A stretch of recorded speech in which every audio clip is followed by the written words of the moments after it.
Deixa eu te dizer uma coisa sobre receber de Deus. Nós cometemos um grande erro na nossa vida sempre tentando conseguir algo. A salvação, a cura, romper na vida, ter vitória, receber uma palavra. Sempre queremos algo. A palavra conseguir significa obter por esforço e empenho. Obter por esforço e empenho. E é exatamente por isso que muitos cristãos têm luta o tempo todo. Você não pode se libertar. Você recebe a libertação. A palavra receber significa um ato de estender as mãos e receber o que é oferecido. Glória a Deus. Nós devemos aprender a relaxar e receber de Deus sem ficarmos nos esforçando o tempo todo tentando fazer algo acontecer nas nossas vidas. Agora eu vou caminhar em uma direção um pouco diferente, mas eu vou parar em relaxe e receba. Quero falar para você hoje, para você não ficar com medo de não estar agradando a Deus. O nome desta série é Encarando o Medo e Encontrando Liberdade. As pessoas têm medos únicos. Uma das coisas que as pessoas temem é o medo de não estarem agradando a Deus. Ficam com medo. Elas ficam com medo de não estarem fazendo Deus feliz o bastante. Não lendo o suficiente, nem orando tanto, não fazendo tantas boas obras, não se comportando bem o bastante para serem abençoados por Deus. Alguns de vocês eu vejo com um sentimento com a cabeça e alguns ainda continuam me olhando. Eu acho que às vezes levamos por muito tempo um problema e nem mesmo sabemos. Mas quantos de vocês às vezes pensam, eu sinto medo de que não esteja fazendo o que deveria fazer o bastante, sabe? E se pergunta se está agradando a Deus ou alegrando. Blá, blá, blá, blá, blá, blá. Amém. Bem, teve uma época em que eu tive uma certa dificuldade porque eu cresci em uma situação em que nunca senti que eu estava agradando o meu pai. Não importa o que eu fizesse. Então eu levava aquilo para o meu relacionamento com Deus. Eu carreguei um monte de culpa e condenação toda a vida por algumas coisas que me fizeram. E Deus me deu um incrível livramento na minha vida nesta área. Sempre que de vez em quando o diabo empinar a sua cabeça feia e tentar me tragar para esse sentimento, eu tenho que me lembrar do que Gálatas 5 diz: permaneçam firmes, pois, na liberdade, para a qual Cristo vos libertou, e não se submetam novamente ao jugo da escravidão de onde foram tirados. Você teve a experiência de se ver completamente livre de algo que te incomodou por muito tempo, então de repente o diabo faz cara feia e você pensa que... gente, achei que isso tinha acabado. Na minha vida, não perca coragem com isso, porque Gálatas 5 nos diz que o que vai acontecer. Vou citar de novo para você, Gálatas 5:1. Permaneçam firmes, pois na liberdade, para a qual Cristo libertou a vocês. E não se submetam novamente ao jugo da escravidão, de onde foram tirados. Em Isaías 61:10, a Bíblia nos fala sobre uma veste de justiça. Diz assim: eu me regozijarei grandemente no Senhor. Minha alma exulta no Senhor, meu Deus, pois Ele pôs em mim vestes de salvação. Ele me cobriu com vestes de justiça. Como noivo que se adorna de turbantes e como uma noiva que se adorna com suas joias. Então a minha questão hoje é: você está usando as vestes de justiça ou os trapos de condenação? Você diz, me fala um pouco sobre justiça. O que significa? É o seguinte, você sabe quem você é em Cristo. Não estou falando sobre o que você faz, falo sobre o seu ser. Há uma diferença entre o seu ser e o fazer. Aquelas 450 pessoas que vieram ao altar hoje receberam Jesus como seu Salvador. O que elas receberam quando se levantaram foi uma transformação. Não significa que eles vão embora e o fazer será diferente, inicialmente. Mas elas receberam um milagre no ser hoje e se tornaram uma nova criatura. Se tornaram filhos do Deus Todo-Poderoso, entraram na família de Deus. Foram lavados no sangue. E se eles se identificarem como nova criatura que são, então o fazer deles será mudado, porque veja, se você souber quem você é, você vai fazer a mudança. O que aprendemos muitas vezes é que isso nos segue, sabe? Isso nos segue. Recebemos um monte de regras, instruções para seguirmos. Falam para nós, se você fizer isto e aquilo, e se você não fizer aquilo e não fizer isto, então você vai estar bem com Deus. Não é bem assim na Bíblia. Escutem, isto não é verdade na Bíblia. Você pode estar bem com Deus apesar de não seguir um monte de regras. Não dá para estar bem com Deus apenas seguindo as regras, nem conseguirá ficar bem com Deus através de boas obras. A única forma que pode ficar bem com Deus é através de um milagre, que é feito pelo próprio Deus. A Bíblia diz em 2 Coríntios 5, 21, aquele que não conheceu o pecado, fez-se pecado. Eu quero citar isto devagar, eu quero que receba. Aquele que não conheceu o pecado, aquele que nunca fez nada errado, está falando de Jesus. Aquele que não conheceu o pecado, tornou-se pecado, para que nós pudéssemos ser feitos a justiça de Deus em Cristo.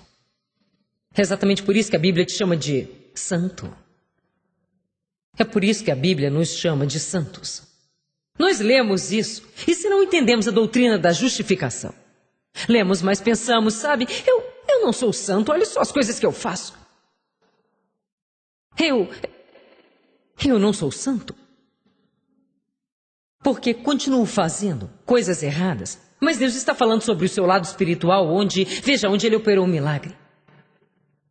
Quando Deus vem habitar no nosso espírito, Ele tem que nos purificar, que nos santificar. Assim como Deus apareceu para Moisés na sarça ardente, Ele disse, tire as sandálias dos seus pés, pois o lugar onde você pisa é terra santa. Porque a terra se tornou santa, porque Deus apareceu. E quando Deus aparece para morar em seu espírito, no novo nascimento, aquela terra, aquele lugar tem que ser santificado. Bem, agora nós temos uma semente santa em nós. Diga assim, eu tenho uma semente santa em mim. Quantos aqui sabem o que acontece a uma semente quando ela é regada e ela é cuidada? Ela cresce, hein? Então, o que acontece quando aquela semente no seu espírito começa a crescer? Ela passa a ter vida própria nos outros lugares da nossa vida e bem de repente ela entra na sua mente, você pensa diferente, ela vai para sua boca e você fala diferente. Ela entra nas suas atitudes e você recebe novas atitudes, aí você descobre que pode perdoar as pessoas que te ferem. E a quem você gastou anos odiando, agora de repente você está cheio de amor e pode perdoá-lo. Não porque você disse um dia eu vou ser uma pessoa legal, mas porque Deus disse algo dentro de você. Diga assim, eu fui feito justo em Cristo. Diga isso com toda convicção. Isso é algo muito bom, não é? Porque, vê, o diabo quer tocar este mesmo disco na nossa mente toda a vida. O que está errado comigo, o que está errado comigo, o que está errado comigo. Alguns de vocês já ouviram este disco, o que está errado, o que está errado. Nós olhamos para os outros e somos iguais a eles e pensamos o que está errado comigo. Olhamos para aquela pessoa que parece ser tão santa e tão diferente do que nós. Eles são santos em Cristo, sim, mas não significa que o comportamento deles seja santo. Nós nos comparamos com as outras pessoas e competimos com as outras pessoas. E sempre estamos tentando descobrir o que está errado conosco e sempre tentamos nos mudar, sempre tentamos nos libertar desta coisa, nos libertar daquilo, nos libertar de outra coisa. O que você tem que fazer é receber em Cristo tudo o que precisa, da mesma forma que recebeu a salvação. Eu não vi nenhuma destas pessoas aqui hoje fazendo algo. Tudo que fizeram foi vir aqui cheias de complicações, chorando. E saíram daqui uma nova criatura. Porque receberam pela fé. É desta maneira que você vai receber qualquer outro livramento que Deus te der. Você vai receber pela fé, você não pode conseguir, deve receber. E você recebe isso pela fé e começa a crer que Deus está fazendo algo em você. E você começa a declarar a sua liberdade. Essas pessoas que vieram aqui estavam passando por problemas hoje. E eu disse, agora diga eu sou livre. Uma mulher estava do tipo Eu disse, diga eu sou livre. E eu tive que falar 3 ou 4 vezes e finalmente eu sou livre. E eu disse, não, repita. Então ela disse, eu sou livre. Você deve começar a falar isso. Você deve começar a chamar as coisas que não são, como se elas fossem. E você não mente por isso, está falando de acordo com a palavra de Deus.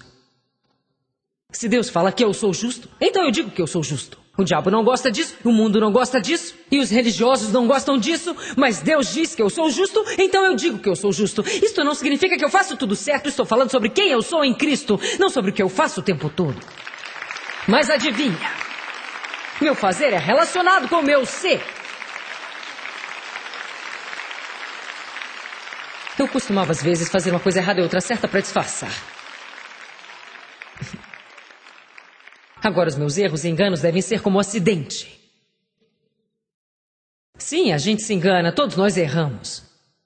E continuaremos a errar até Jesus voltar, mas isto não significa que não sejamos filhos de Deus. Não significa que Deus não nos ame. Isso não significa que não sejamos justos diante de Deus, porque Deus é um Deus de corações. Ele vê o nosso coração. Amém. Eu escolho acreditar no que a Bíblia diz, que Deus se agrada de mim. Já houve um tempo na minha vida em que eu não diria isso, sabe? Mas eu vou te dar base bíblica. Eu creio que todas as pessoas aqui pela fé devem dizer todos os dias: Deus se agrada de mim. Deus se agrada de mim. Muitos de vocês provavelmente nunca repetiram isso em voz alta nenhuma vez na vida. Você nunca disse em voz alta: Deus se agrada de mim. Porque você acha que estaria sendo orgulhoso e arrogante ou que estaria com uma atitude errada. Se dissesse: eu não creio que você deva sair por aí dizendo aos outros: ó, Deus se agrada de mim. Estou falando de algo que você crê no seu coração entre você e Deus, e é algo sobre sua posição em Cristo que você precisa crer. Pare de ficar com medo de que Deus não esteja feliz com você. E comece a crer que Ele se agrada de você, não porque você faz tudo certo, mas porque você o ama, porque você se preocupa, porque você está seguindo em frente, porque está aqui na igreja hoje. Eu creio que Deus se agrada de você porque está aqui. Ele se agrada por você, não por estar em algum lugar se embriagando, se enchendo de drogas ou fazendo um monte de outras coisas imorais. Sempre achamos que Deus está bravo pelo que nós não somos e, na verdade, nós esquecemos que Ele se agrada do nosso progresso. Eu não acho que exista algo que deixe o diabo mais irado do que saber quem você é em Cristo. Ele se enfurece com a sua salvação, mas quando você passa a saber quem é em Cristo, você torna-se perigoso. Porque você começa a andar com poder. E se o diabo não consegue te manter condenado o tempo todo, então você começa a andar com poder. Quando você deixar Deus levar as suas falhas, te livrar da vergonha e da culpa, e você começa. Eu não estou dizendo sobre se sentir bem a seu respeito porque você acha que é o tal e que faz tudo certo. Não estou falando de um tipo de orgulho repugnante do qual precisamos guardar. Eu estou falando sobre conhecer a diferença entre quem você é em Cristo e o que você faz. Eu não faço tudo certo, mas eu sou filho de Deus. Ele me ama. E eu creio que Deus se agrada de mim, não porque faço tudo certo, mas porque estou nos planos, estou prosseguindo, não desisto e nem saio.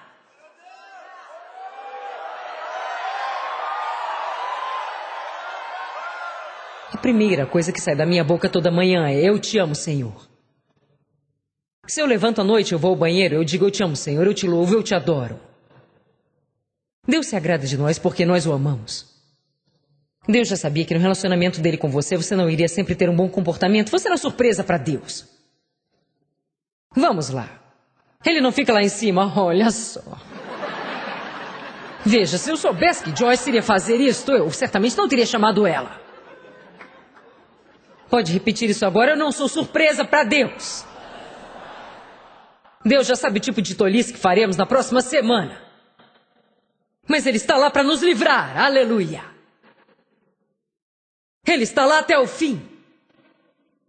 Aquele que começou a boa obra em você é capaz de completá-la e fazer com que se realize. A Bíblia Amplificada diz que Ele vai aperfeiçoar esta obra até o tempo em que Jesus Cristo voltar. Amém. Aleluia! Eu amo a palavra. Vá para Josué 5.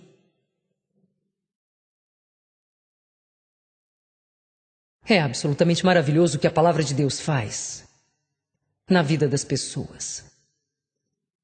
Se Deus pode usar a palavra nesta noite para te ajudar a ser livre da vergonha, da culpa e do medo de você não estar agradando a Deus, então você pode de fato começar a desfrutar do seu relacionamento com Ele, que é o que Ele espera de você. Uma escritora que eu tenho lido muito, uma mulher chamada Madame Guyon, que escreveu no século XVI, disse: o supremo chamado de cada crente é o de desfrutar de Deus. É isso. Porque Deus nos fez para relacionamento.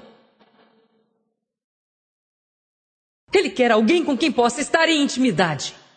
Ele quer ter alguém para conversar, alguém para abençoar, alguém para ele ter um relacionamento. Que tipo de relacionamento eu teria com Deus se eu tivesse medo dele o tempo todo?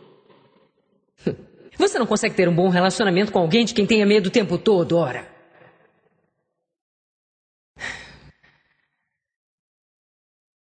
Olha, Deus não está nos céus marcando pontos, anotando todas as coisinhas erradas que fazemos. Em Josué 6, os israelitas saíram do Egito e foram para o deserto. Na verdade, todos os que saíram do Egito, com exceção de 2, não entraram na Terra Prometida. Esses que entraram na Terra Prometida foram 2 que saíram, sabe? E os filhos das pessoas que foram nascendo lá, que é um caso triste, não é? O fato de provavelmente 1,5 milhão de pessoas saírem do Egito com Moisés e apenas 2. Apenas 2 chegarem na Terra Prometida. Essa não é uma porcentagem muito boa, gente. Mas eu acho que nós vemos muito disso hoje. Será que quantas pessoas realmente vivem na promessa de Deus?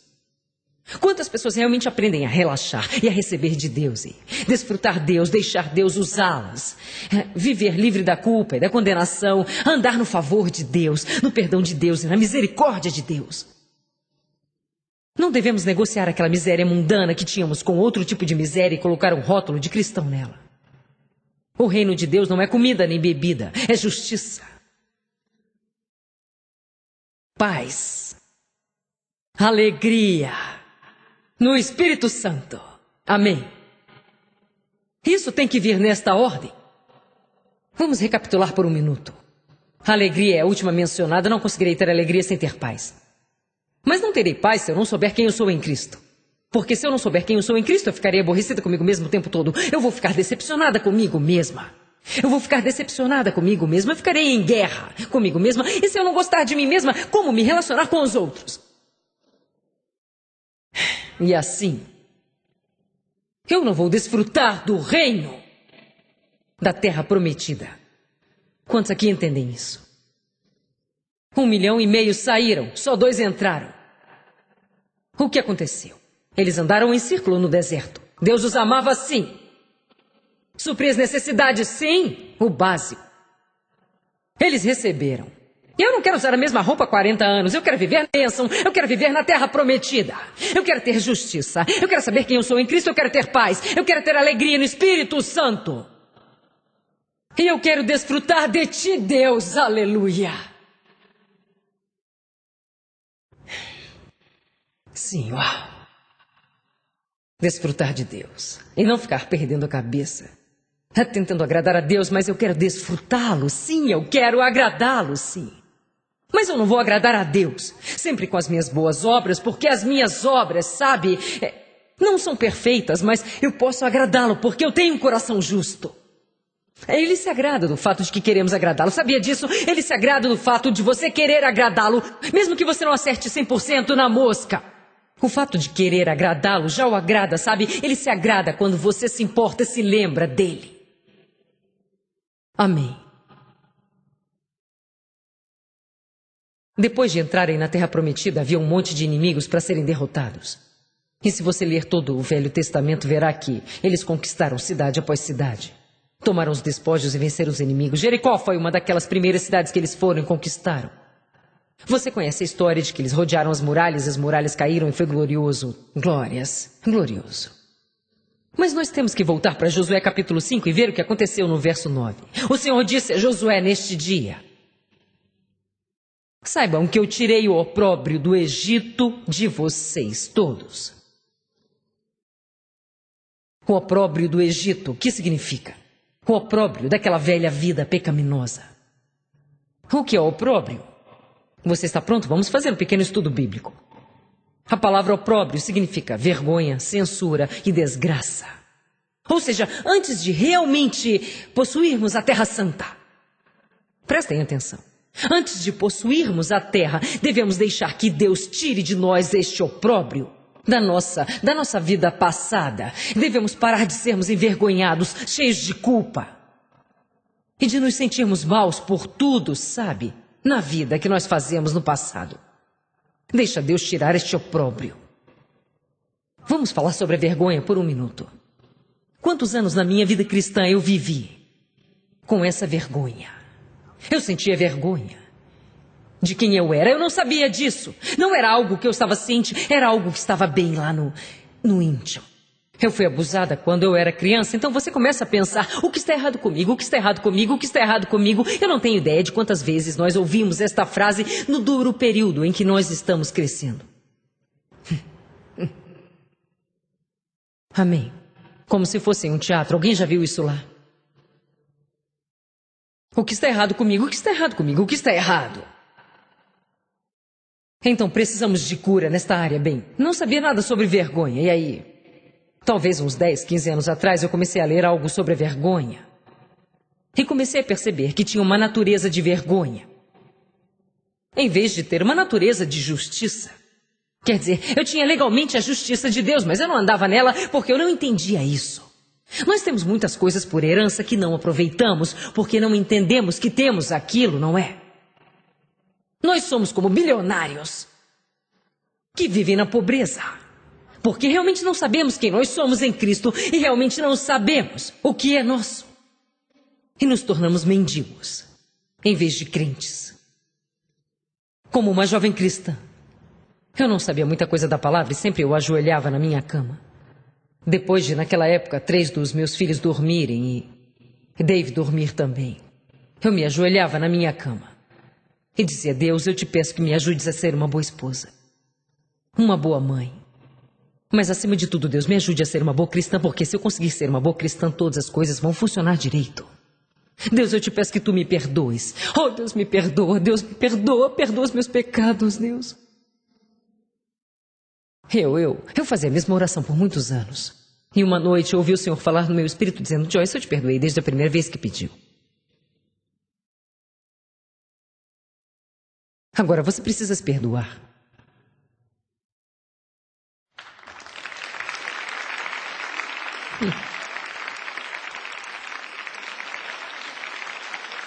A menos que você se perdoe, o perdão de Deus não vai ser completo, não!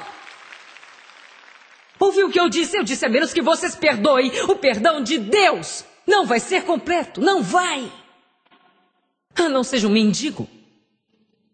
Seja um crente. Não dá para possuir a terra, a menos que o opróbrio seja retirado. O opróbrio é vergonha, censura, desgraça do seu passado.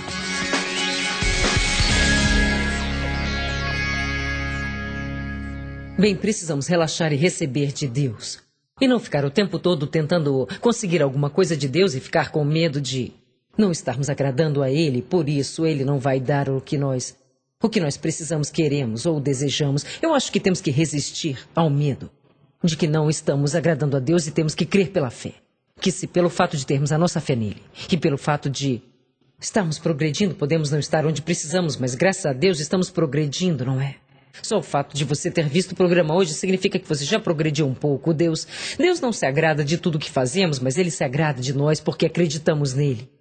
E pelo menos tentamos fazer o nosso melhor. Então, encare o medo e encontre a liberdade do tormento, de todos os sentimentos de que Deus não esteja feliz com você. E comece a acreditar pela fé que você pode receber de Deus tudo o que precisar. Não por merecimento nem dignidade, mas porque Deus é bom e quer dar tudo a você. Se precisar da força, Ele te dará. Se precisar de paz, Ele falará com você. Se precisar de resposta ou direção sobre algo, Ele quer te dar uma direção para a sua vida. Se estiver doente, Ele quer te dar a cura. Há tantas coisas que Deus quer fazer por nós, mas precisamos aprender a receber. E não ficar naquela de merecer por tentar fazer com que algo de fato aconteça. Na verdade, eu sinto agora de orar pedindo a Deus a cura. Acho que algumas pessoas vendo que tem alguma enfermidade no corpo ou dor bem agora. Bem agora. E vamos crer em Deus. Eu quero que você receba a cura que vem dele. Deus, nós chegamos a Ti em nome de Jesus. E oramos para que agora essas pessoas sejam curadas. Sabemos que o Senhor é o nosso médico e o Senhor deseja nos curar de toda enfermidade. E toda doença eu tomo autoridade sobre a dor. Dor de cabeça, dor nas costas e dor nas juntas. Eu vou agora contra todo tipo de enfermidade, doenças graves, crônicas, tumores, câncer e tudo que aflige o teu povo. E eu digo, sejam curados. Em nome de Jesus. Agora. Agora. E eu quero que você levante as suas mãos ao Senhor e diga, eu recebo o poder da cura. Receba isto agora. Não por merecimento, mas por misericórdia. Mas apenas receba isto como um dom da misericórdia e graça de Deus. Você verá a diferença no seu corpo.